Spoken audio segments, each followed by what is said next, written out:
the absolute value expression is already isolated, so the first step's already done for us. So we can split it right now. Each side of our equation is going to start with the expression that's inside the absolute values, x minus 12. On the right side, I'll set it equal to what's given, 5. On the left side, the opposite of what's given, negative 5. So I'm going to solve each of these individually. I add 12 to both sides. I get x is equal to 7. And here, and I add 12 to both sides, I get x is equal to 17. So those are my two solutions. Let's check them. 7 minus 12 is negative 5. Absolute value of negative 5, is that equal to 5? Yeah, so that one checks. And 17 minus 12 is 5. Absolute value of 5 is 5. Does that equal 5? Yes. So these would be our two solutions here. In the second example, our absolute value expression is not isolated yet, so I need to undo the multiplying by negative 2. So I'm going to divide both sides by negative 2. Those cancel. The negatives cancel.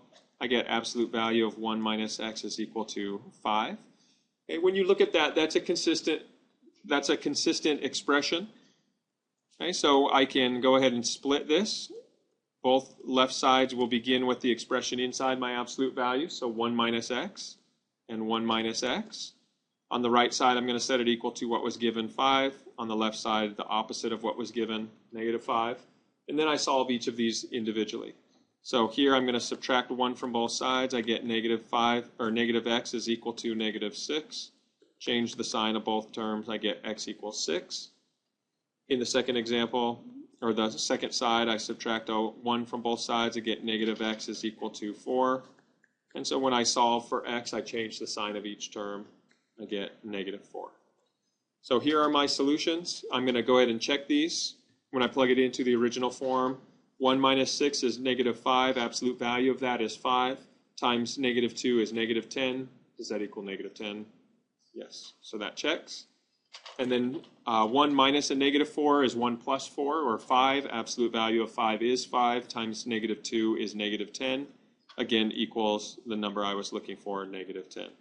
So those would be my two solutions. Okay.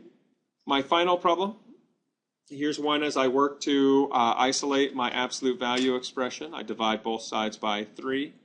I get absolute value of 2x minus 7 is equal to. Now notice what happens right here.